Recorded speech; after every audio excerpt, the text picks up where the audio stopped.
Hi, Bineta. Let me address you. How are you doing now? Hi. Hey, great. Now, she is one of the best e-teachers alumni, and because of her achievement, she was sent by the government of Senegal to attend teachers professional development at the University of Maryland. That's wonderful. She has passion in the field of teaching English with technology. Without further ado, let's welcome Ndeye Bineta from Georgia State University. Bineta, time is yours, please. Thank you. Thank you, Daniel. Good morning for those who are in Indonesia. Good evening or afternoon for those who are around the world. For me, it is good evening. It's 11 p.m. So thank you very much for giving me this opportunity to share my passion on teaching with technology. I think we cannot avoid it these days, and it's a timely one. As I was preparing it, I was thinking of people in Senegal. I followed their presentation yesterday and the difficulties people have to just have the internet access to online material that is put there out there for them. And it is no different in Senegal. And as I was preparing, I was also thinking of them, and hopefully they can access this one too. So this is our agenda today.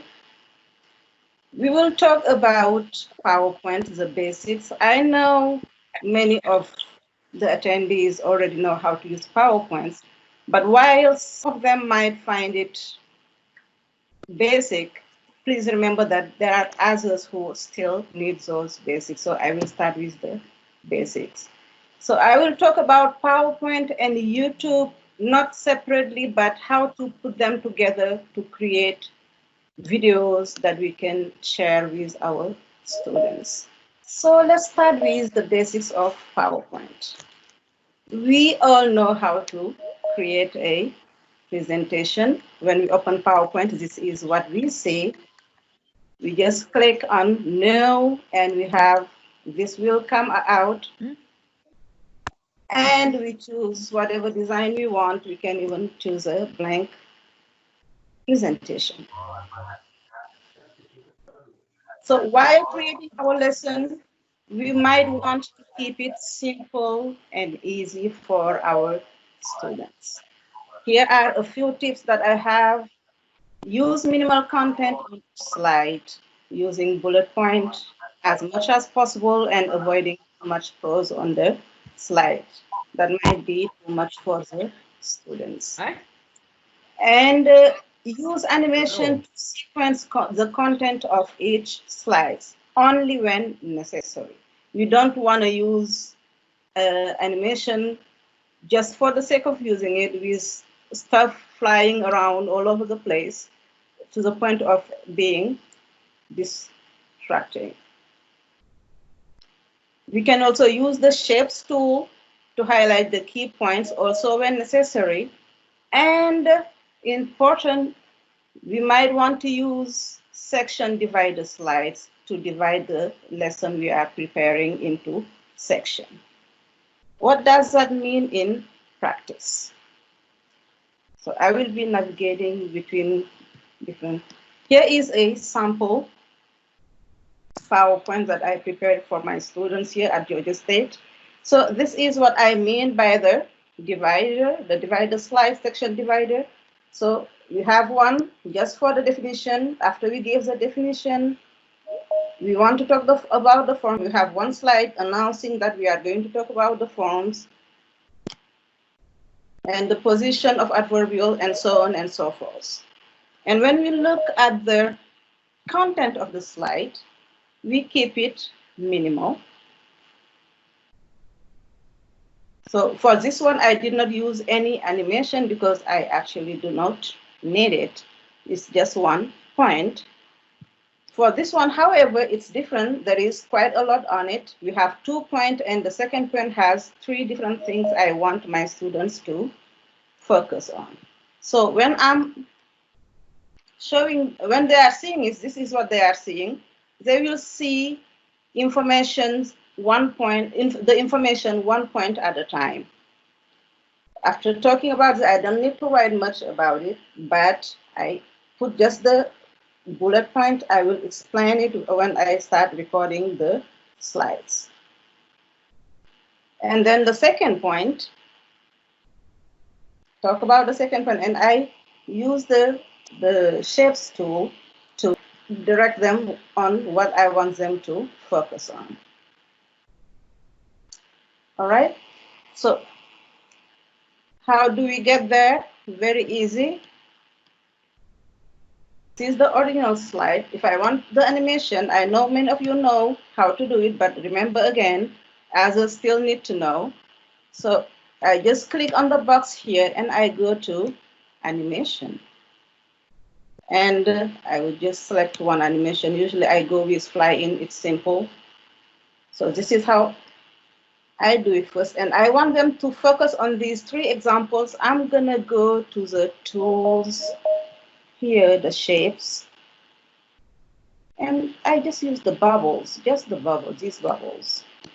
I use it, just draw it here and drag it, adjust it here.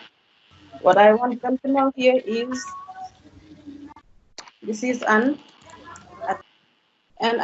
once I do that, I don't even need to go back to the tools. I just select it, copy it, paste it, and move it to the next one.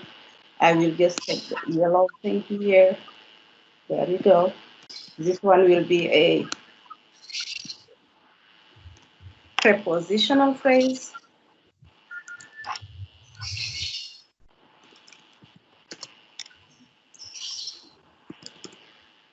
Used as an adverbial, and so on. You can copy again and paste to right here, a clause used as an adverbial. And once this is done, what I do is just use the animation for the bubbles too. So I go to animation, fly in, and same thing. Not there. So that gives me this, and when I am explaining, I can present the information 1 point at a time and direct them to what I want them to focus on. All right. So we keep building our PowerPoint, and when it's all done, it's now time for recording the slides. How do we record the slides? It's easy, just 3 easy steps.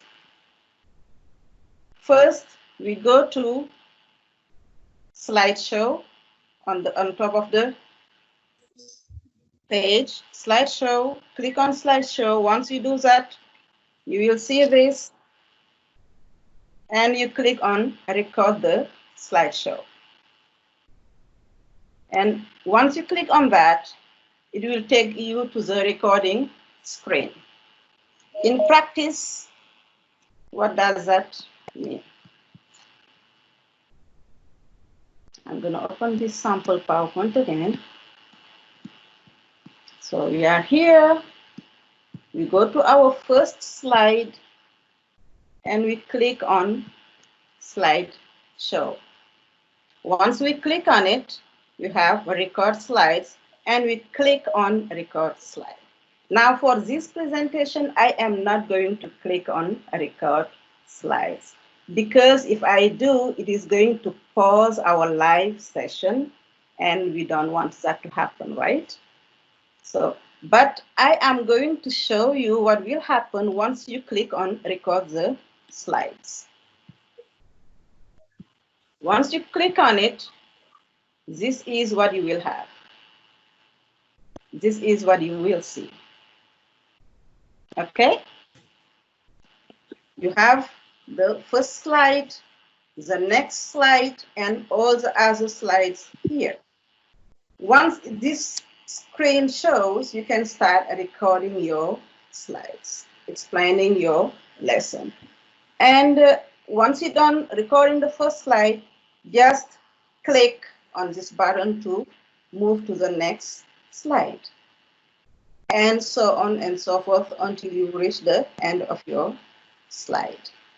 Now, it may happen that while you are recording, you have some slip of a tongue or you realize that you forgot to say something. All you need to do is click on this round arrow here to reset the recording of that slide where you had the error. Okay? And once you click there, you will see that the time for the current slide is reset to 0. And to resume your slide, your recording, just click here again and start over your recording. So once you record all your slides, you finish recording, you just click on and show. And once you do that, this dialog box will pop up. If it pops up, just click on the yes here. That will save the slides that you have just recorded and exit the recording screen. And when it exits, you will see something like this. So I was saying, after you exit the recording, you will see something like this. You go to the normal view, and then you have your recorded slides. So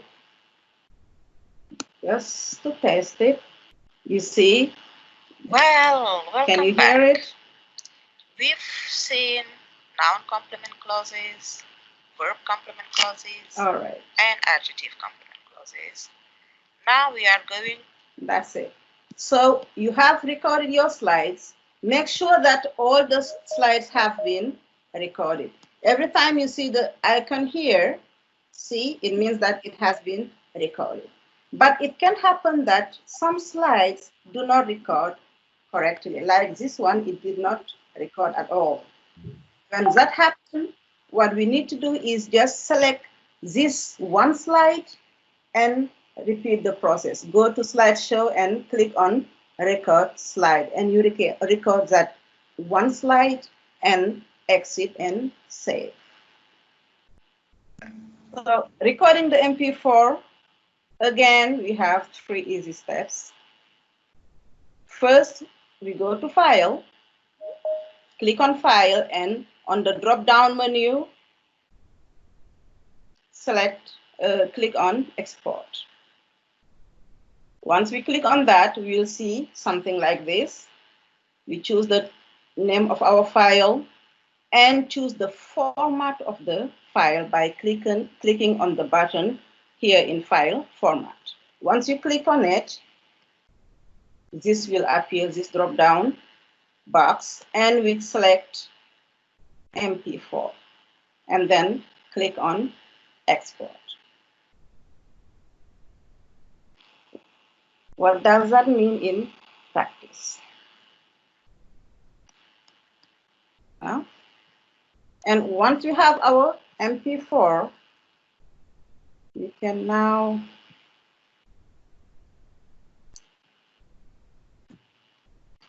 start creating our YouTube video. For that, you will need to have an account. You do not need to create a YouTube account, but you need a Google account. If you have a Google account, you can sign into YouTube with your Google account. Okay. Go to YouTube, click on the video icon, click on Upload Video. Once we click on that, we will see this dialog box, and we click on Select File, which will take us to our computer where we will select the MP4 that we just created. Okay? So let's see what it looks like in practice.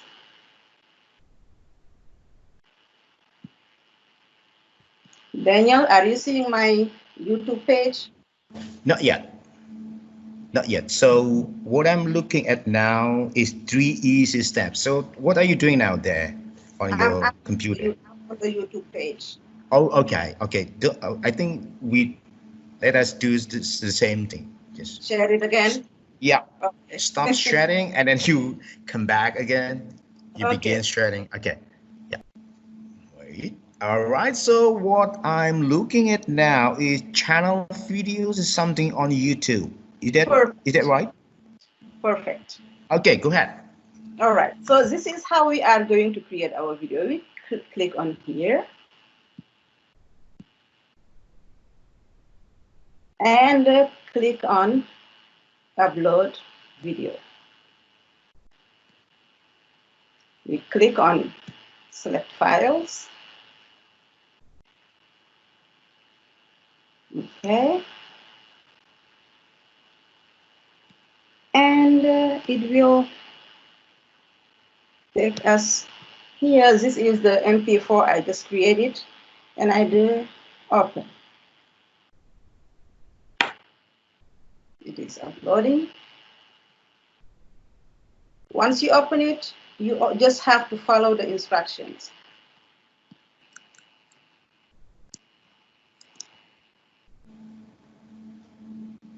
The completion of the process depends on the size. Is that Yeah, right? that's why I chose the short one. All right. It can take up to 15 minutes of video, and that will be processed in something like 10 minutes or so. But this one is going to take less time because it is the short one. So we are already at 95%. Wonderful.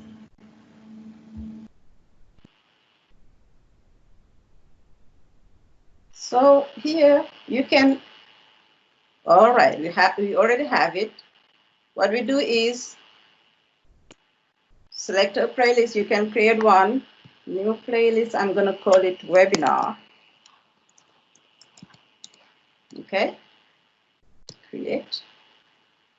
So it is going to save it there. I will say done. And this is important. Oh, come on, YouTube, don't do that. Oh, I see. Yeah. It's still working. Yeah. Yeah, it stopped working. Right here, you see, it's right here. It didn't finish. All right.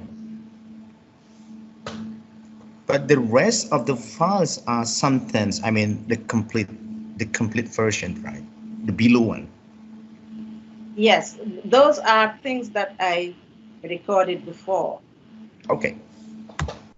But it doesn't matter. So that's the process. It didn't work this time. It happened with technology.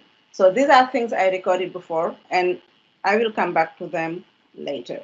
Let's go back to our presentation. All right. So we follow these 3 steps, and we record our video.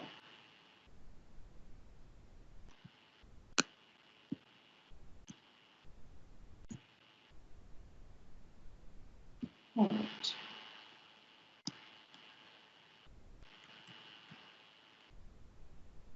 Okay. Once we do that, before that, we need to generate the transcript from the video. So what we do is we open the video in YouTube. I will open another video that I have.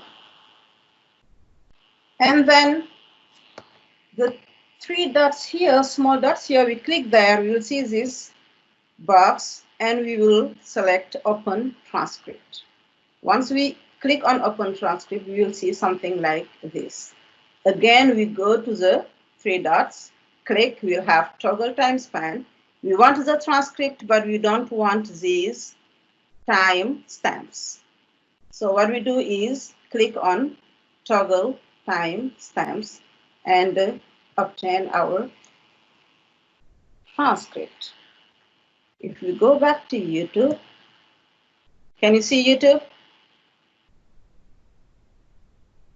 Daniel? Yep. Okay. So channel videos. All right. So if you go, you have your videos here, you just open view on YouTube here.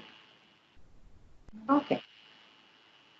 So you open the video in YouTube and you click here and click on Open Transcript. And here is our transcript. We don't want the timestamps here, so we will click here, click and toggle timestamps. And once we have this, what I do is go from the end, select everything. Select everything. Copy it and paste it on a Word document.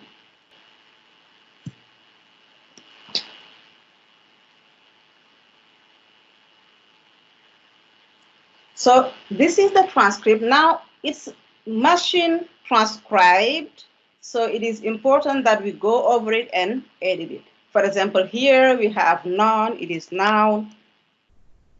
We have to fix the punctuation and everything and just arrange it, edit it, and save it. Now, what can we do with this transcript? We can share it together with the video, but we need to remember that not all our students can access the video. They might not have enough data to download video. What we can do is use the transcript and the slides to have the presentation in the form of a Word or PDF document, just like this.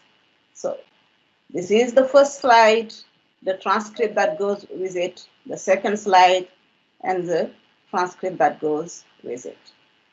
For those students who cannot have the video, you can still provide them with the link to the video just in case they have internet later, enough data to watch the video. But you can also give them this, where you will have one slide and the transcript of that slide, followed by the other slide and the transcript of that slide. How do we create it? We have saved our PowerPoint into images. After providing the link, I'm going to delete this one to redo it. Insert picture from file.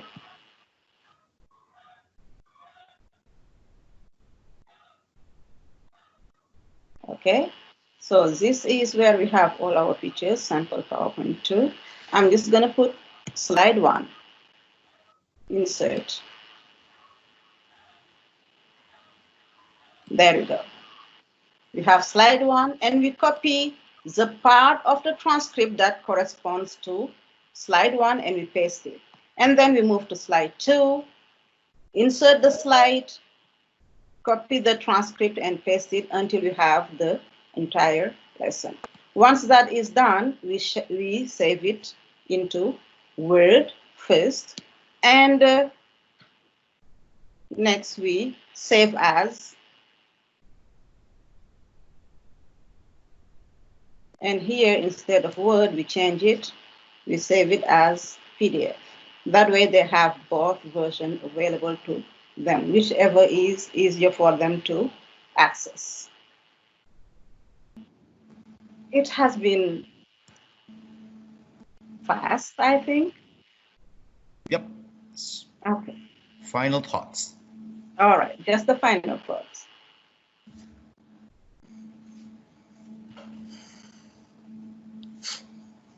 Okay, so as we said, we are facing challenging time, but teachers must keep teaching and the student must keep learning. What option do we have? It is online teaching, but sometimes online teaching and online learning present challenges for both students and teachers. We have different factors affecting the way students can learn or the way we can deliver our lessons. So as teachers, let us share our techniques, strategies, and ideas, and I believe that is the purpose of this series of webinars we have here. let's keep the content simple and easy and yet efficient for our students. I have tried to share some tips for making it simple for the students. And let's try to explore multiple ways of delivering the content in an aim to reach, if not all students, as many students as possible. At the end of the day, it's all about keeping actual learning for all students going. So what I have tried to share here is just a way of sharing the content, but we know that effective teaching and learning is not limited to sharing content. We need to get the student involved, and I believe there is a webinar on that one. So we need to draw from all the presentations we have from this webinar to see how we can move forward and make it happen. That being said, thank you very much for your attention, and if you have any questions, I am listening. Thank you very much for a wonderful presentation. Give applause to Professor D. Wow, thank you very much, D. All right, so I have a number of questions from the participants. Okay, can I share my one? Okay. Yeah, of course. Okay, so I'm going to share my desktop. Okay, can you read something D there on my screen? Not yet. Oh, yeah. Okay, so. Ooh, this is small. That's too small. So let me read it for you. Okay. Okay, the question is how to arrange good learning materials, making our students interested in the material we make. For example, by using learning media like YouTube. Sometimes many lecturers have good material, but they do not make the students interested in learning more. Thank you. Yeah. Thank you very much. That's a very good question. And actually, I ended my presentation with that. I just said that it's effective teaching and learning is not just about uploading the material. It's about getting the students involved. Now, we do have many different ways of grouping our students and assigning, because when you delivering content, you want them also to interact with that content.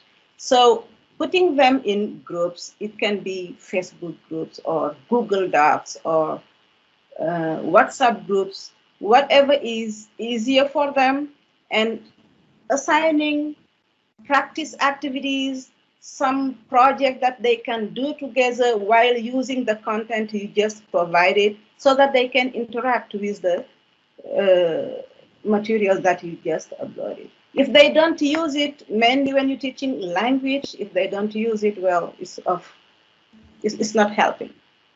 It's not helping. Trying to have them in groups, whatever is available in your area. It can be Google Doc, it can be WhatsApp, it can be Facebook, whatever is easier for them. So there are medias available for the teachers, yes, right? Yeah, that depends on the teaching objectives and also looking at the conditions. Okay, so everyone, you can put the questions on the Padlet link there. I have shared on my screen. Okay, so everyone, please, you are welcome to ask question to Bineta. All right, again, let me show you the screen about the Padlet. What is going on there? Okay. There are some messages, but I cannot read them. They are so small. Okay, well, let me make it bigger. Can you see that? Yeah, oh yeah, much better, much better. Okay, when now. this song is going to be presented, can you suggest the summarizing about tips to make the... Okay, I think I talked about that at the beginning. When you are, remember, you are going for the technique I just shared, you are going to record the slides. So just have 1 point or 2 on each slide, and go into the explanation when you are recording the slide.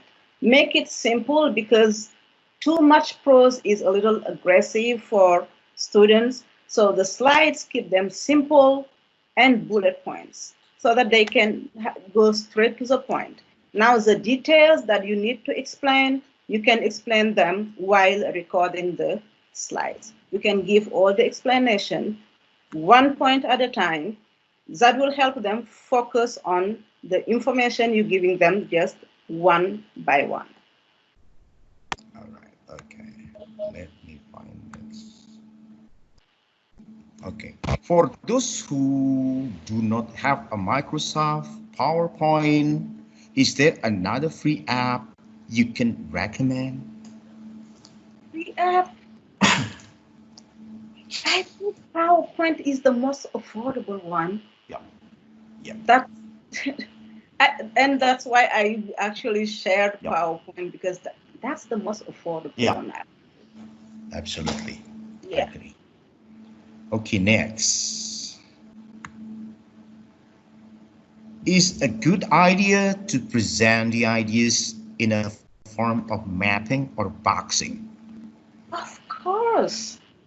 Of course. Whatever makes the explanation flow. Like if that can make, depending on what you are teaching, you can, because when you mapping or you putting boxes, maybe it has to do with your objective and what you are teaching. For the one I just showed, which is a grammar in use lesson, I don't think that mapping would work for it. But depending on your content, yes, you can use mapping. For example, if you're doing something like, what's the name again? Like conditionals, it's still grammar, but conditionals work very well with boxing. So it depends on the topic, really, on the topic of your lesson. It depends on the topic. Okay. Yeah. Wonderful. Next. What's your stand on online educational platform funded exclusively by revenue sponsorship, crowdfunding services like Patreon on the line? Okay. Will it be possible for such platform? All right, let me put it down. Acceptable academic degree or diploma? What do you think? Well, I will say this is beyond my expertise, maybe. Yeah, fine. Yeah, definitely beyond it. Yeah, all right. Okay, Yeah. this is something that is beyond the topics today. Yeah. Okay, now, how to arrange the material stages, practice both in PowerPoint and YouTube. I think you have already done that before, right? Yes, I've done it. I've done it because I'm teaching online medical course. How you arrange that? Can I share my screen for a minute? Sure. So I'm going to stop sharing that. Okay. All right. I'll just do this. Okay. You know, e-teachers are watching you now. E-teachers from different parts of the world. Are you kidding me? Someone from Serbia, someone from Russia, someone from Kazakhstan. They are watching you now, dear. Welcome, ladies.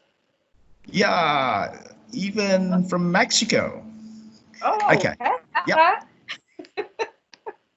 Okay, so This is what I was saying. I have the video going, but at one point, I asked them to stop watching the video and go to the practice worksheet, like what I have here. What I do is I upload the worksheet in the on the platform. I put them in groups. We have discussion groups. So I put them in small groups in the discussion on the discussion board. They do the practice worksheet together. And once they're done, that unlocks the keys. They go over the keys, check their answers, and come back with their question on the discussion board. So while they are watching, I have to go back to the discussion board, check if they have questions, answer their question. That's how I interact with them. That's how I taught this class for these past 3 weeks. So they do the practice, ask their question, I interact with them, and once they are done with the practice, they come back to the video and go through the rest of it. At the end, there is another practice session also here. I just integrated in the video. So we are not doing this in a synchronous way. It is asynchronous. Not everyone is asking the question at the same time. So I have to very frequently go back to the discussion boards, see if there are new questions and answer the questions. They have just 1 week to go through the video and do the practice and ask their question. That's how I do it. Good? All right. Thank you very much. So can I take over the screen now? You can share. Okay, Yeah. thank you very much. All right, now we are back again to Badrit. Do you have any tips to make a presentation effective? Yeah, I think we talked about that at the beginning Yeah. of the presentation. Yeah. We did talk about that. It's, again, I'm going to repeat it. Make sure you divide the presentation into sections. Have a slide that divides the different sections of your lessons so that it is clear for your students. Use animation if you want to focus on different points on the same slide. And you can also use the, what's the tool, I'm having a blank. That's fine. It's coming back later. It's coming back later. The shapes tool, it's back.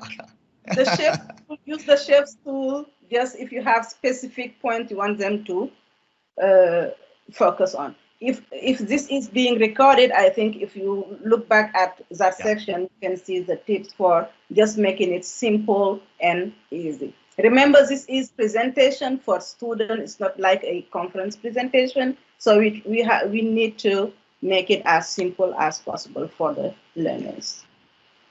Okay, good. So Alex from Serbia is telling me that everybody watching you now wants to give you their love to you. Thanks for the wonderful presentation. Thank you, now, thank you. All right, so let us see what is going on next. Is it also effective for students suffering from attention disruption? If not, what should we do? Exactly. As I said, it is important when you're doing online teaching to explore different modes of delivering the same content. That's what I try to do. Maybe some might not like watching the video and seeing all the animation flying. Maybe that might be disruptive for them. But if you make the Word or PowerPoint document of the same presentation, then that might work for them. The difference is for the video, they are watching the presentation, they're listening to it, and for the document, Word or PDF, they are reading the presentation, whichever works best for them. So give them all the options and they can choose what works for them. That's why I said it is important to explore different ways of presenting the same content. All right, good. Now let's move on. I think we've covered that. Okay. Next question. Any suggestion to present material stages that contains a lot of technical explanation and formulas so the students won't be bored? Oh boy, excellent question. So technical. I have a question. What do we have? Do we have only language teachers here, or we have? Most of the participants are language teachers. Yeah. Language. Yeah. Okay, so I was trying to figure out what technical explanation means. Go ahead. For one thing, I am not a big fan of writing just rules. So that is definitely boring. Maybe in your presentation, when you are recording your slides, just slide in a little anecdote in the slide while you are explaining, giving examples, telling a little joke while you are explaining the different slide. Maybe that can help. But just presenting, yeah, oh, that would be boring. Just presenting rules would be boring. Yeah, definitely. Okay, now let's move on. So let's see if all right, so now it's time to allow anyone to ask question directly to Ndeye Bineta. All right, but in case you have question relevant to today's topic, please do that and unmute your audio. Let's do that one by one, okay? Just please do this, and we have a couple of minutes before we are going to end, because we are going to end at 11:30 because today is Friday, Ndeye Bineta, so we have some of us have to pray. Pray, Okay. Yeah. That. Okay, so everyone, you are invited to ask question to the presenter today. Please turn on your audio. Okay, while we are waiting for people to ask question, okay, let me go back. Anyone?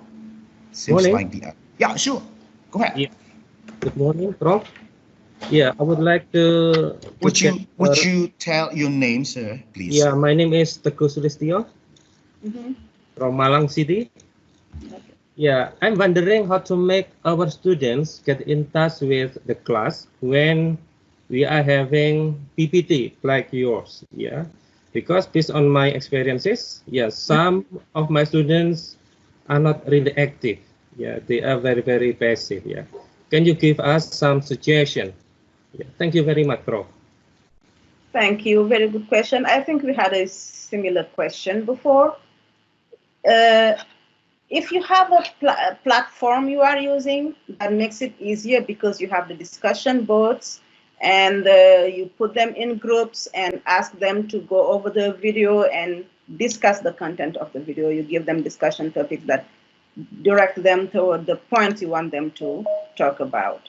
Now, if you don't, you can still have groups discuss in Google, just one Google chat. They can do Google chat, or you can create Facebook groups for students. You can create WhatsApp groups for students. So the key here is to find a way to have the students interact with one another. It's not just them watching the videos and that's it. The key here is to have them interact with one another and give them the opportunity to ask their question. They might come up with some question they were not able to solve in their groups, and then they can send you their question. If you have a discussion board, they just post their their questions, and you as a teacher, what you can do is very frequently visit the discussion board and provide feedback and answer their questions. All right, that's wonderful explanation. Okay, thank you, Pak Teguh, for the great question you have. Anyone else, please turn on your audio. You are invited to ask question. We have a couple of minutes before we are going to end. Right after this, the exit ticket slide is going to be shown to everybody right after this. Okay, so anyone, please ask question. Okay. Yeah, sure. Can I say something? Hello, sure. Binta. Hello. It's Alex from Serbia. Hi, Alex. Go ahead. Say hi. Yeah. Yeah, it was a great presentation. Thank you very much. What I want to ask you is how effective is group work basically with your students? I mean, here in Serbia, we often have problems with cheating and letting the group, letting the participants of the group do all job is done by one student usually. When they are supposed to do something in groups. Usually the strongest student finishes everything and asks all the questions. So how do we make the weaker ones, or the ones who are not too, let's say, hardworking or something, to really participate? How can we enable them do that? Wow, that's a professor question. Yeah. Go ahead, Bineta. That's the beauty of discussion boards, because when they are discussing, each one, whoever posts something will appear on the discussion board. We know exactly who has posted. So that is the discussion board. If you have the discussion board, you definitely can monitor that, because they have to post, and whoever posts, their name will show. Whoever posts something, their name will show. Now, if you have some incentive, like some extra credit here, that will boost them. That will just encourage them to post something. Thank you very much. Alex, do you have some more question to our beloved friend here? Sorry.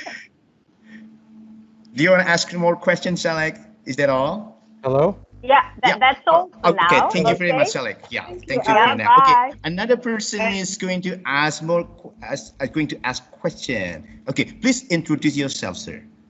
Can you hear me? Yeah, sure, absolutely, please. Okay, thank you. My name's Christopher Keller, son of the late Ronald Robert Keller. I am expected to go to Machung in August, so I'm just curious, if online classes were to continue, can you recommend an effective chat platform like this, but a bit more stable, if possible, for, let's say, a class of 40 people with maybe 2 to 3 teachers? Okay. A class of 40 people? With, let's say, 2 to 3 teachers. Okay, and you want me to suggest what exactly? Like an effective chat platform that's like Microsoft Teams, but not Microsoft Teams. Yeah, if you have one in mind. Something more affordable. Kind of, yeah. Yeah, okay. Well, the ones I know that are free, we have Google Chat. You have the Google Chat. They can use, you can use Google Chat. You have Google Classroom. You know Google Classroom? Yes. Me and my friends, aka classmates, have also tried Edmodo to no avail. It didn't work. Usually like the last 10 questions are completely blank. Oh boy. It freaks out everyone during a test. Yeah. Well, something like, can you use Facebook and have groups? Create a group. I guess that could work as well, I guess, yeah. Try that one. Yeah, okay. A group on Facebook, a group on WhatsApp, those are free. Oh, actually, can I ask one more question? How do you prevent any student from just sort of cheating on questions by going to, let's say, Google, the internet as a whole? Wow, that's a good question. Okay. Yeah. How to prevent from cheating? Well, okay, sorry to admit this, but find the answer on Google. Yeah, sorry to admit this, but during some final excruciating tests that I recently performed, yeah, half of them were a bit on the cheat side. Do you know of Turnitin? Turnitin. Okay. Turnitin app. Turnitin app. Yeah. So no, I haven't heard of it. Yeah. Okay. Tell it.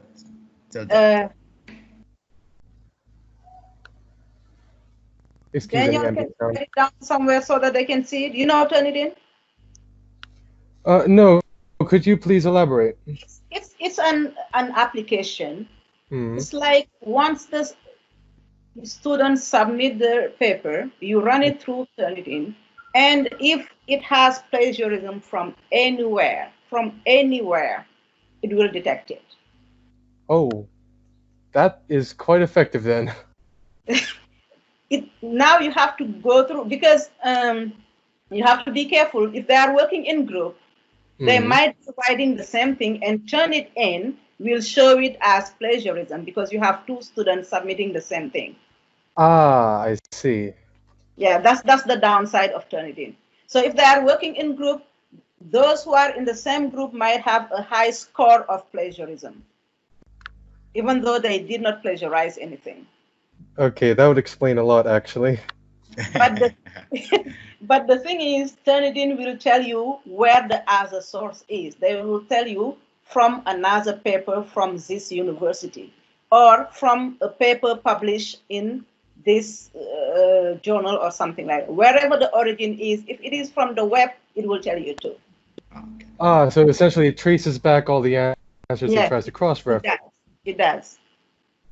Ah, a new nightmare for students, I see. Yeah, it is a new nightmare for them. Yeah. Yeah. All right, thank you then.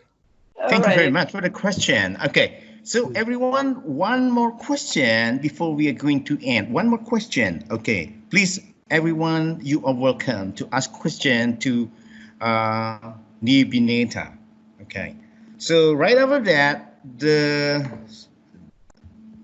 exit ticket is going to be shown because we have to end at 11:30 now in Indonesia. Okay, please, everyone, one more question. One more question. No one? All right, so then I'm going to show you the screen ticket. Now give applause to Bineta for wonderful presentation. Thank you very much, Bineta. Wow, that's wonderful. Thank you. Okay, now I'm going to show you the exit ticket for everybody who is attending today's webinar. Okay, so we show this only in 2 minutes or 3 minutes. Okay, please do that. Please do type the information required on the exit ticket. Please do that. Okay, so Bineta, while we are waiting for everyone to type, filling the information in the exit ticket, so tell us what is going on in Atlanta, please. Oh boy. Yeah. I've been home for, I don't even remember when. Yeah. We do not really have like confinement. They didn't explicitly ask everyone to stay home, but people just decided to stay at home. It's safer. Okay, so how can you get food or something? Is it possible for you to go to the supermarket to get food, to buy something there? Okay. Yeah, because there is no official complete confinement like stay home. No. If you want to go to the store, some people are still going to work. Oh, the class, see they that. have they have all face-to-face classes. All the What classes online. What about restaurants and caves? Are they still open? Restaurants are delivering, Yeah, but they're not accepting customers. They are delivering though. Oh, I see that. Okay. So we do hope that the coronavirus pandemic is going to be over, so everybody can do work back to the office. That's what we are expecting, right? Okay, so everyone, thank you very much for your being active, for your participation. Thank you very much. Give applause again to Prof. Bineta for wonderful presentations today.